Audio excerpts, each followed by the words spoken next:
Hello, everyone. We're here with the illustrious Mr. Greg Chappel. It's a pleasure to have you, sir. And we're also here with Charu Sharma, eminent commentator. Hello, Thank gentlemen. you. Hi, Hi. Vivek. Nice to be with you. Hi, Charu. Thank you. Thank you, Hey, Greg. Greg. Thank you, Vivek. Thank you, Charu. It's really lovely because this is a show where we interview eminent cricketers, and you are preceded by David Gower and Dilip Vengsarkar. So I think you're in good company, Greg. Very good company. I'm probably batting in the place that I should be, down the order. Well, I know down the order these days. I know you batted in your first test match at number 7 and got 100. So tell us about that to start with. Long time ago. Yes, it was a long time ago. We're talking about almost exactly 50 years ago. But yeah, I think I was picked as the all-rounder in that test match. That was the second test match of the series against England in Perth, the first ever test match in Perth. I'd been 12th man in the first test in Brisbane. They'd preferred Terry Jenner to me in the first test match, leg spin bowler. But obviously we hadn't done particularly well in the first test match. So they must have felt they needed the batting bolstered, and my medium paces could sort of work well in Perth. So I made my debut at number 7, came in with the score at 120 for, no, it wasn't even that many. I think it was 108 for 5. So we were in a little bit of trouble with Ian Redpath, the not-out batsman, and I was very fortunate on a number of counts. Perth was probably one of the best cricket pitches in the world at that stage, a very good pitch for fast bowlers, but if you got in as a batsman, it was a very true pitch. John Snow was the leading England fast bowler at the time, and a very, very fine bowler he was.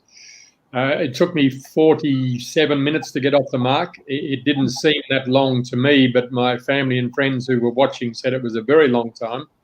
But when I look back on it, I didn't face much of the strike in that first 40, 50 minutes. I don't know whether by design or accident. Ian Redpath took most of the John Snow bowling at that time, and he's never actually admitted one way or the other. So I think that he, well, protected me was probably one way of saying. I think he thought that he probably better take the strike, because if I got out, then we were really in trouble. And I think England probably felt the same way, that if they got Redpath out, then it was all over. So they concentrated their efforts on Redpath, and I snuck through on the rails while they weren't looking. And I think it took a few hours to get my first 50, but the second 50 came almost at a run of ball. So once I got my eye in, they seemed to bowl a lot of balls just where I wanted them. So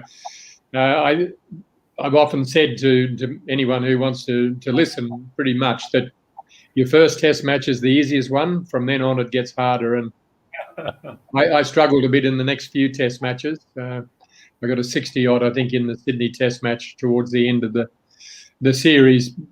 So, as I say, it was more good luck than good management.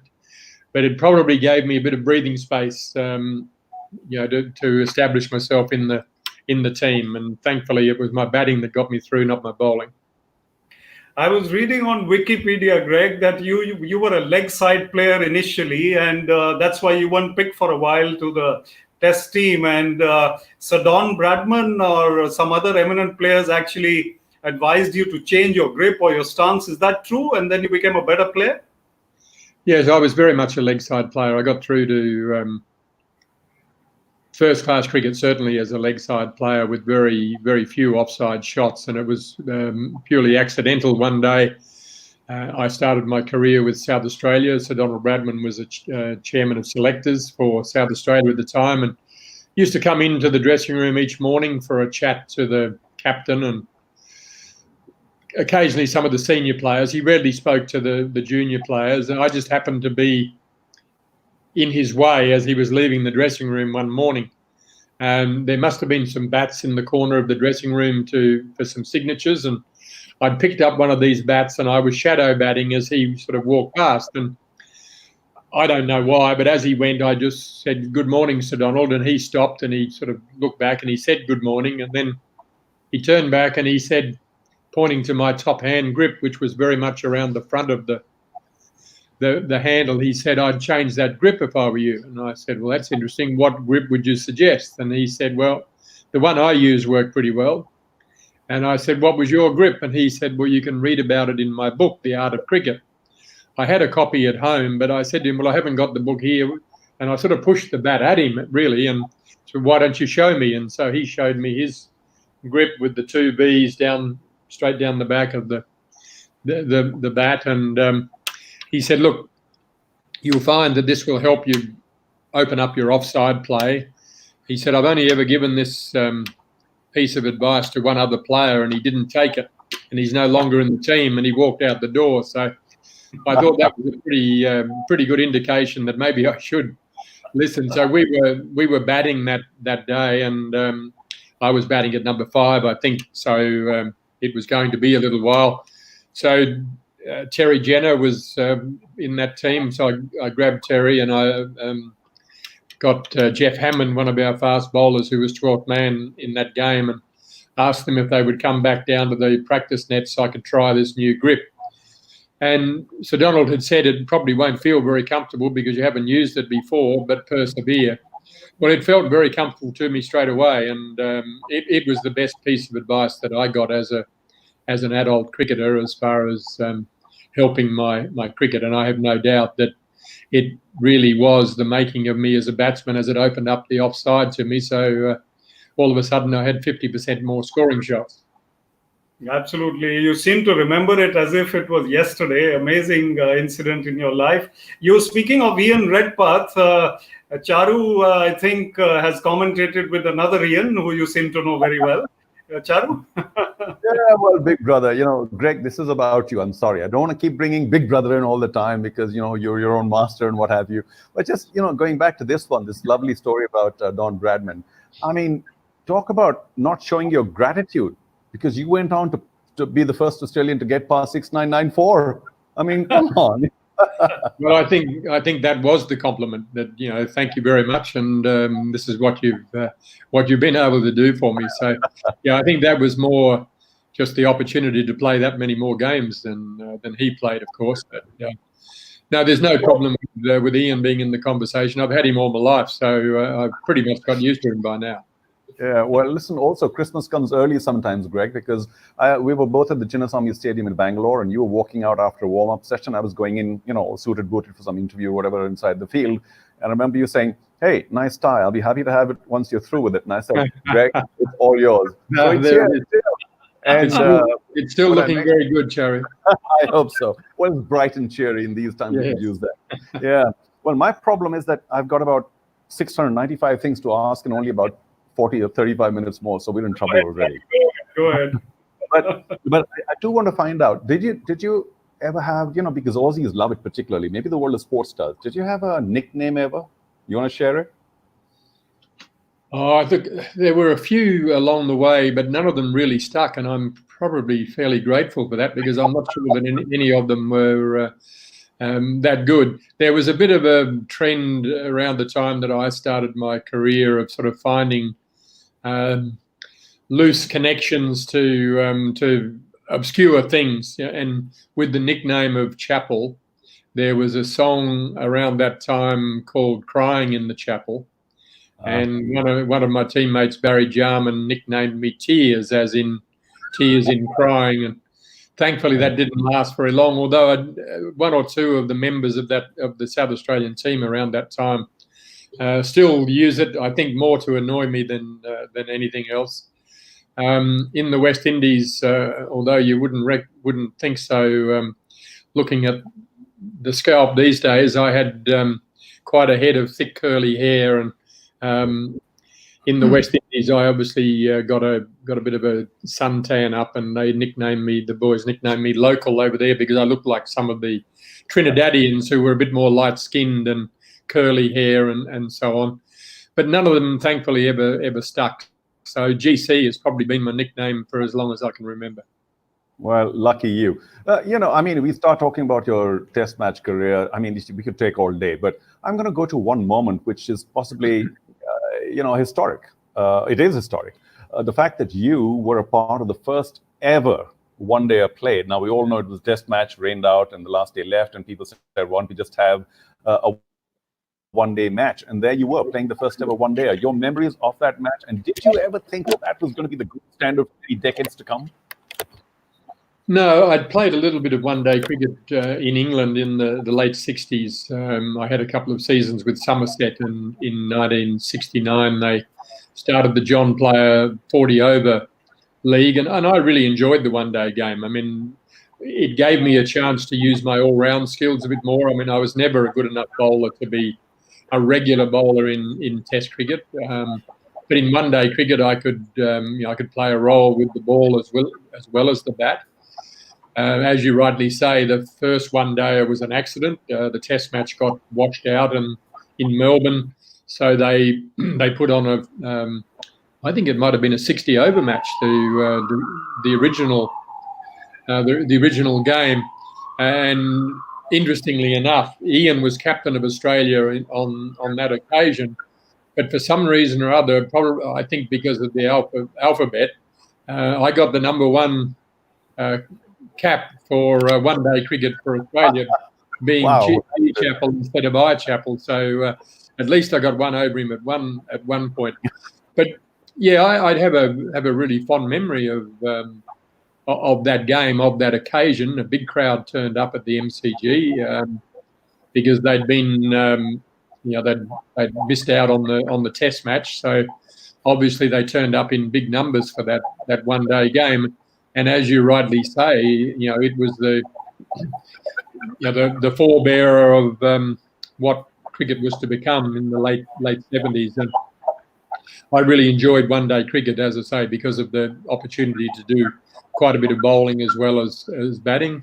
I enjoyed my bowling. One-day cricket probably suited me in the sense that you could get in and get your overs out of the way, and the batsman had to be looking to play shots, so it brought me into the game a little bit more from a wicket-taking point of view. But yeah, that was a historic occasion. We probably didn't realise it as much at the time, but very soon afterwards we realised that really was an epic occasion for the game of cricket. And just very quickly to conclude this one day, I think Vivek, we'll get back to you in just a second. Did you, I suppose, feel free to say I have no regrets in my life because I had such a wonderful life, but not winning that one-day World Cup, it soon became the sign of supremacy in cricket, limited overs cricket. Was that ever a situation that you felt, oh, shucks, well, that's missing? Yeah, not really. I mean, it would have been nice. We went close. The only World Cup I played was the initial World Cup. I didn't. 79 was the next World Cup, and I wasn't available for that. So I only played in the initial one in 75. We got to the final against the West Indies, and it was an amazing game of cricket. I think it was probably one of the longest days that I'd spent at the cricket ground up to that point. We arrived, around about 8 o'clock in the morning, and I think the game didn't finish till close to 9 o'clock. In the evening, because again it was a 60 over game in the first World Cup. The West Indians hadn't quite built their great team at that stage, but they were still a very, very good team. It was a close match, decided probably by Vivek's fielding. He ran 2 or 3 of us out, including myself, with a direct hit from side on. And they won the game by about 19 or 20 runs. So it was a really good game of cricket. Rowan Canide probably, Clive Lloyd got 100, but I think Canide's innings was the more important because at that stage the ball was still pretty new and the wicket was fresh, being early in the morning. They'd lost a few early wickets, and Rohan was the one that rebuilt the innings, and then Clive put the finishing touches to it later on. But that was the portents of the great West Indian side was starting to be seen at that stage, although we beat them quite heavily later that year, and 75, 76 in Australia. We beat them 5-1, which was probably the last time we dominated them at any stage in the last half of my career. You had, Greg, about in Australia, you played only one series against India, and that series was marked by 100 that you made. And then there was this final test at Melbourne. Couple they bowled very well. And I remember Ghavri got you bowled around your legs. Do you remember that? How did that happen? Carson Ghavri. I can't remember. No, that was an amazing test match. I think the MCG in those days was probably the worst pitch in Australian cricket. It may well have been one of the worst in world cricket. We'd played a lot of cricket on it that summer, and by the time we played that test match, the end of that series, it was probably more like a subcontinental wicket than it was an Australian wicket. And I remember very vividly that Carson ran in and bowled a bouncer. He banged it in, and I expected the ball to rise up around chest to armpit height, and sort of got ready to play the ball at that height, and it just stayed down and came in behind the legs and hit the leg stump. So it was a very clever bit of bowling by Carson, because it was a wicket that was up and down, and obviously smart enough to bang it in and take advantage of the wicket. But Vishy's 100 in the first innings was probably the key point for India in that test match. I mean, in Australia, I think of that era, he was the best of the Indian batsmen. He seemed to manage the extra bounce in Australia better than most, albeit, as I said, that Melbourne wicket wasn't a particularly bouncy wicket.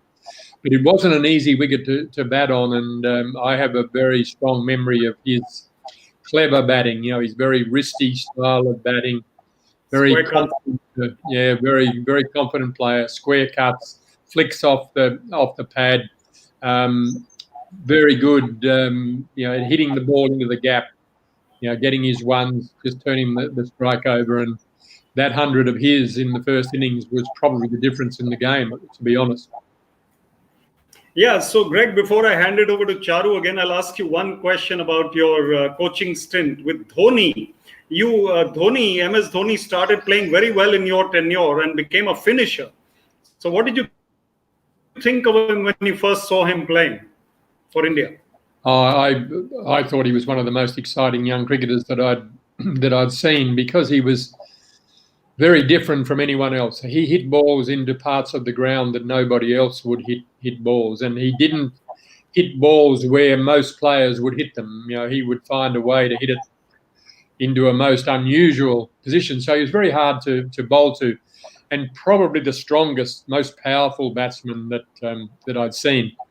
Obviously, Yuvraj Singh was also very powerful, a very strong hitter of the ball, but I think Dhoni had the ability to hit a boundary or to hit a six greater than anyone else I've ever seen, to be honest. I mean, I played with and against some very good cricketers, but he was just the most amazing young cricketer, very strong forearms, very strong wrists. And I remember having a conversation with him. We had a home series against Sri Lanka. So that must have been either late 2005. I think it must have been late 2005. Dhoni got 180 in one game. That might have been at Nagpur. I think he absolutely took them apart. He hit a lot of boundaries and he hit a lot of sixes. And I remember having a conversation with him. The next game was in Pune.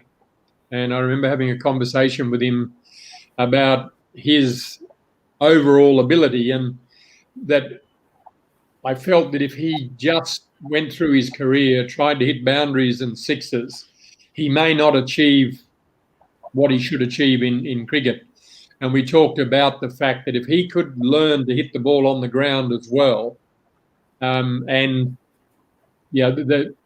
though he was good at hitting boundaries, it was still a high-risk way of playing. If he could take some of that risk out of it, that he could become one of the best finishers in world cricket. And I remember that game at Pune. We didn't have many to chase, and I think when he came in, there were probably only 80 or 100 runs to get. But I threw him a challenge to see if he could score all of his runs on the ground. It was a game we should win, but I want you to go out there and make sure we win it. You're not allowed to hit the ball in the air until we've won the game.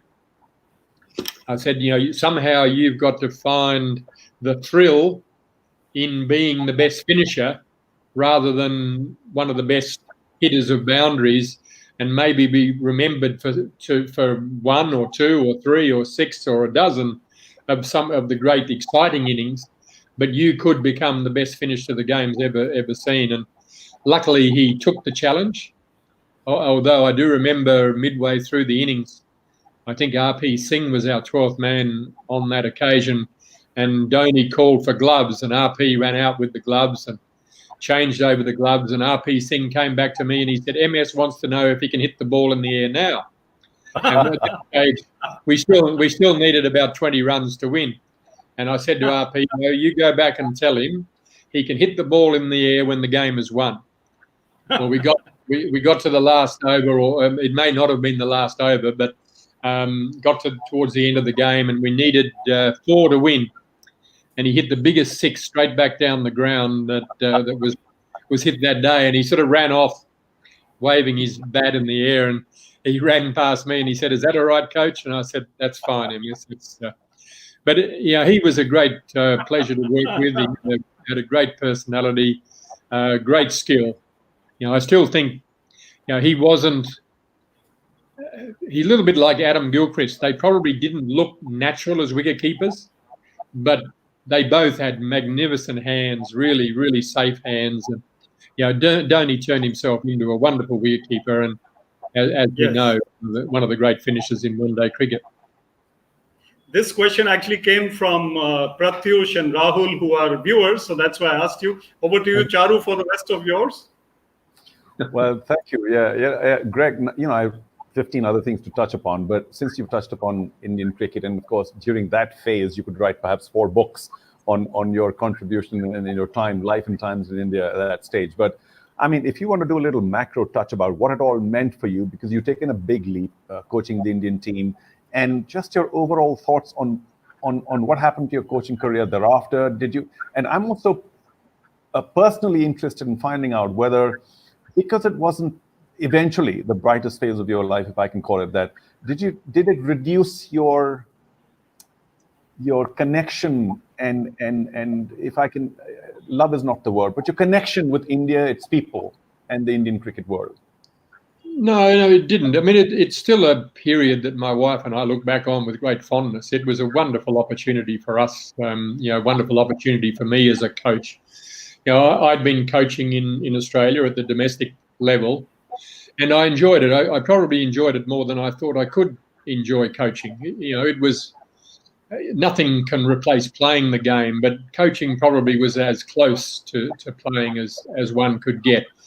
And the Australian team was very successful at that stage. John Buchanan had been coach and was likely to be coach for a few more years. So the window of opportunity for me was probably not going to be open for much longer. And so I was approached by the West Indies. I was approached by Sri Lanka, and I had an approach to see if I was interested in coaching India. And I thought to myself that if I was going to do a team other than Australia, I would want it to be India. So I declined the opportunity to do the West Indies and Sri Lanka on the basis that, I would rather coach India. And if it didn't come up, well, then that was my bad luck. But luckily, it did come up. And it was exciting, tumultuous, all of the things that has been said about it, because it was an exciting time in Indian cricket. It was coming to the end of a wonderful era, and that's challenging in itself, because obviously, one thing I know in sport is that if you're not going forward, you're going backwards. There's no such thing with a sporting team of standing still. So one of the great challenges was to try and refresh that team while it still had some of the great players of that era, and hopefully establish the next champions of Indian cricket while those champions were still around the place. So there were some challenges there. I was brought in to bring some of the successful techniques, if you like, practices of Australian cricket, and I think some of that was challenging for India, not only the players, it was challenging for everybody. I mean, I have a great belief, and it's only been strengthened in recent times, that there is a process to being successful. You don't achieve success by accident. And I think, to be fair, that Indian team was probably one of the great teams of all time, but it hadn't achieved what it should have achieved. And I think it was largely because they relied very much on natural ability. And if that's all you rely on, you're going to have some ups and downs in your time. And their record in one-day cricket at that time wasn't anywhere near as good as it should have been for the quality of the team. So we tried to bring some changes. We tried to bring a different style of playing, and some of it worked really well. Some of it, I think, the players found a little bit challenging, and that sort of led to some differences of opinion that maybe didn't allow us to achieve what we may have achieved. But I still look back on it as a very happy time, challenging, as I said. I think with India, one thing I do know about India, you get the best and worst of everything. There's lots of colour and lots of noise. There's lots of up and there's lots of down, and we had all of that. But we still, both my wife and I, still have some very close friends in India. I stay very much in touch with a number of people in India. And we have very, very fond memories of that time. Well, I'm glad to hear that. And in case you didn't know, you have two others, close friends, two more close friends you can be in touch with. I was waiting to hear the word process, because that's the word that Rahul Dravid, the new leader of the team, adopted and then carried on with a few others as well. But let me take you back to your brother, because we haven't said enough of him. You remember, of course, very famously what he says about the coach, right? Yes, I do remember. Look, I don't totally agree with him. I don't totally disagree with him as well. I think cricket is still a captain's game. Just others on the program don't quite know what he said. I forget what he said. Do you want to remind us? I think the gist of it was that coaches are what you travel to the ground from the hotel in. So one or two. I think that was a little bit of a throwaway line, because he does recognise that we were recipients of some very good coaching when we were young, and there's a big difference between good coaching and poor coaching, and I think where Ian's coming from, and I don't disagree with him, is that cricket's a captain's game. Most football codes and most other sports are very short games, and the coach has a lot of access to the players during the game. Whereas most of the action on the cricket field is 100 yards or more away from you. And as the coach, I always felt that, apart from the fact that I knew the players well and I'd been with them in the lead up to the game, once they got in the middle, I was no better off than the person sitting in the stand, because I couldn't hear the conversations. I couldn't look into the players' eyes, whether they were the opponents or your own players. I've always believed that the captain is the boss in a cricket team. The coach is part of the support staff and has to have a good working relationship with the captain. Luckily, I had a very good working relationship with Rahul Dravid, and we didn't agree on everything, but we had a lot of things that we did agree on, and those that we didn't agree on, we talked about and then agreed that was the right way to go. Sometimes it was his idea, sometimes it was my idea. You don't have to be the best of friends, but you do have to have a good working relationship. And I'm very grateful that for the majority of the time that I was in India, I had a very good relationship with Rahul Dravid. And I think, our record in one-day cricket, apart from the World Cup, was very, very good. We won a series in the West Indies, and we won the first ever Test match in South Africa, and probably should have won that series. Didn't quite work out. So we had quite a bit of success.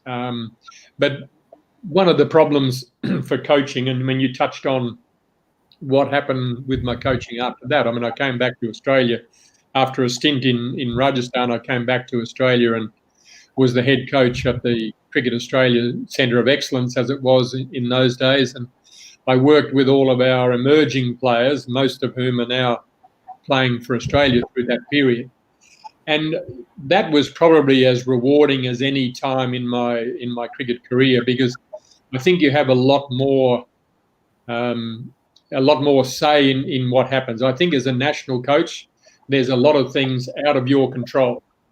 And so it doesn't necessarily, you don't necessarily get the results that maybe you're working for. Which brings me to a secret sort of theory, as it were. I'm going to let it out for everybody watching today. A lot of the very, very good players in our part of the world, I can't call it a global phenomena, but you can extrapolate, are happy not to consider being the coach of the national team, despite having all that cricket wisdom, because they have understood over time that, they have a fabulous reputation in the game when they were playing. And to become the coach of a national team, you're a little out of control in terms of the results. So if the team starts doing badly, people say, terrible player, terrible coach. So a lot of the very good cricketers have actually stayed away from that job, considering it a crown of thorns. But that's just a secret theory. I don't know if you want to... I mean, I wouldn't disagree with them, but I've never been one to shy away from a challenge, and that was a huge challenge, and one that I'm honoured that I got the opportunity to coach someone else's national team. It's not something that happens for everyone, and I still think that I learned so much in that period, about coaching, about cricket, that I might never have ever got the opportunity to learn if I hadn't taken that opportunity. Sorry, how do I get to Vivek? So asking question. Vivek. Yeah. I can hear you. Vivek and Anshuman, another Vivek and Anshuman are asking about captaincy, Greg. So who was the best captain you played under or ever saw in cricket? What about captaincy as, bringing in magical transformation into teams? Mike Brearley was known as, Mr. People. He knew people so well, he could bring out the best. And Ian Botham even said that he has people skills which are unparalleled. This was Mike Brearley. So who was your best captain in your opinion? Look, I'm biased undoubtedly, but Ian Chappel was the best captain that I played under or played against. Mike Brearley was a very, very good captain. I played against and captained against Mike a number of times in Ashes cricket. His ability to pull those disparate personalities of Botham and Boycott and Willis and others together, to achieve success with that team was unparalleled. But I think there is a real skill to it, and obviously people skills are important. Communication is very important. Ian left his players in no doubt what he expected from them, but he gave them the confidence that he trusted them to get on and do their job. So, he has a very good understanding of the game, a very deep understanding of the game, and that was obviously important. But he built a confidence within the group and a trust within the group that led to our success in the 70s. It was a good team, but it was a good team that he built. And he built the confidence in us and the trust in us. We had the feeling that he trusted us to go and do our job and not interfere too much. And I think having the opportunity to have grown up alongside him or behind him in the family, he's taught me a lot along the way. Not all of it was intentional. I learned things that he probably wasn't trying to teach me at different times, but. That having him ahead of me as sort of a standard bearer of leaving the footsteps for me to follow was very helpful in my career, and he was a terrific captain. Okay, well, I think that seems to be decided because you've obviously been, you've taken a lower step here, or maybe the higher ground. Chappel was a better captain. But in all the family discussions, all the cricket discussions, has it been firmly established that you were the better bat? No, I don't think so. Look, I think Ian was a better player than his record suggests. You know, he led from the front. He tried to take the opposition on. I think one of the things that I learned from Ian and our father used to clash quite a lot when they were growing up. Ian's always been strong-willed, and our father was probably very similar in personality. And I can remember Ian coming home late on occasions when there was sport to be played, cricket or baseball was the other game that we played a lot of. And our father didn't believe that you could have a late night and expect to perform the next day. And I remember them having a very lengthy argument late one night or early one morning about the rights and wrongs of not getting a good night's sleep before a cricket match. Well, Ian went and got 100 the next day, and I'm sure that was partly just to show his father that he could have a late night and still make runs. So what I learned from that wasn't necessary to come home any earlier, but when I got home, I agreed with my father and went straight to bed rather than wasting another hour. So Ian's always said that he and I are a lot closer in personality than I care to admit, and that may well be true, but he was a very, very good player. I think opposition teams were always very, very happy to see him out of the way because he was likely to take the game away from them in a very short space of time if he got going. And I just, while on this, I do want to find out just your thoughts on, and of course you can mirror Ian's as well. When you were on the crease together, was it just cricketer and cricketer teammate, or was it something really special knowing your brother or the brothers as well as they did? I mean, were those always special memories? There are some special memories. I mean, the interesting thing was we didn't play any cricket together until we were adults because Ian's 5 years older than I. So he was always that step ahead of me in cricket from primary school. By the time I got to primary school, he'd gone to secondary school. And by the time I got to secondary school, he'd moved on. I think I was 13, Ian was 18 when he first started playing first-class cricket, and then 21 when he first played Test cricket. So, we didn't play together. We played one or two club games together before we started playing together as first-class cricketers. And it took us a little bit of time to get used to batting together because we had never played together. We'd always been opponents in our backyard Test matches. When I looked up the other end and saw Ian, he had a ball in his hand. So no, he wasn't down there with a bat in his hand. So we had a couple of misunderstandings in our early days running between wickets. Ian managed to get run out a couple of times, and I did tell him that, the slow one usually was the one that got run out. So he needed to pick up his running a little bit. But once we got used to each other being at the other end, we had some wonderful partnerships. We were the first two brothers to make hundreds together in a Test match. And I think the first two brothers to make 100 in each innings of the same Test match. So we spent a lot of time batting together, and most of the communication was unspoken. Neither of us was much into walking down in between overs and in between balls and sharing information. We both knew what we needed to do, and we got on with it. There wasn't a lot of, we didn't sort of pat each other on the back very much, but I think we were both equally proud on the days that we had some success. What about Vivek? Trevor, Greg?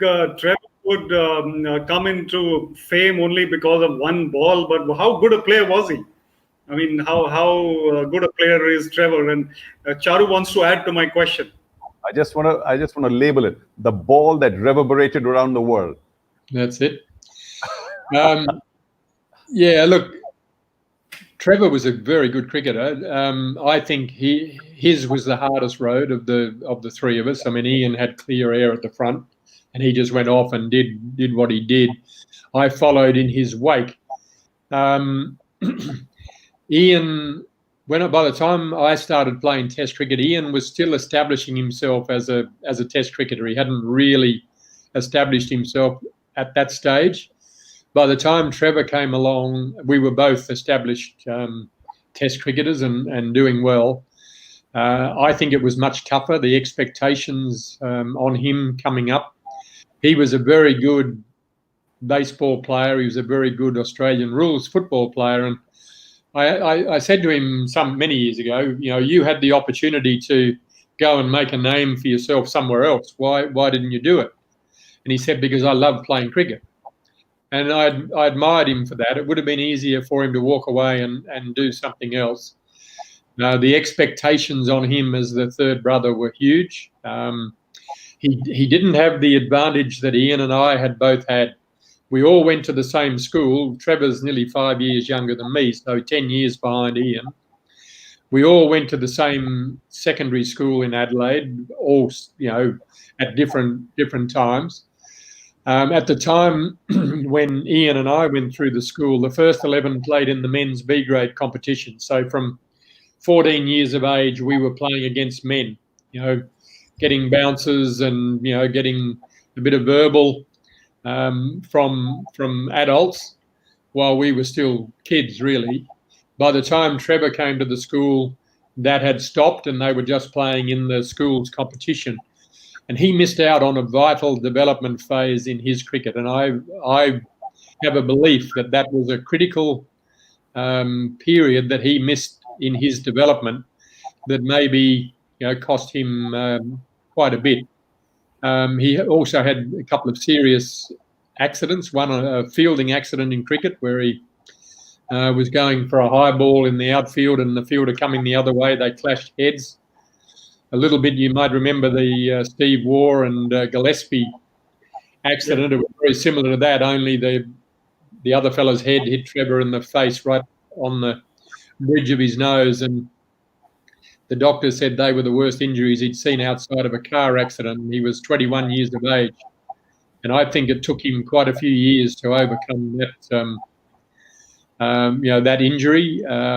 He was a very good all-round cricketer. He'd done exceedingly well in junior cricket and in club cricket before getting into first-class cricket, but he never quite settled into it maybe as well as he might have done had his name been Smith or Jones or something like that. Well, Charu, I think we have time for one more each. So first you go and then I'll go. Well, sorry, I want my money back. Well, what is this? Yeah. At least 20 each. But let me roll it all together. Greg, 2 or 3 things. One, of course, cricket's an evolving game still. And Ian's never short on suggestions. In fact, of late, he suggested the fact that, leg befores should be leg befores, regardless of where the ball is pitched and if it's hitting the stump. And, of course, many other such suggestions. Let's get your top 3 of what changes are you happy to see in the world of cricket as we go along for the benefit of the game. And secondly, let me just finish all of this by saying, every cricketer worth his salt says test match cricket. That's it. Cricket as a condition, those who want to play at the highest level, to say test match cricket or bust. But the world of commerce, the fans, everybody else, they're all gravitating towards T20s. Let's not talk about the pundits only, but, the bulk of the fans. So there's an obvious sort of, a dichotomy there, an obvious push and pull. What would you be happy to consider the fact that, listen, if commerce and fans and everything else are pushing you towards the limited overs game, well, then bite the bullet and go for it. Don't just keep hanging on to test match cricket because such few countries play anyway, the schedule's too crowded, lots of other, interrelated problems. So that and this whole rule business would be my last couple of questions.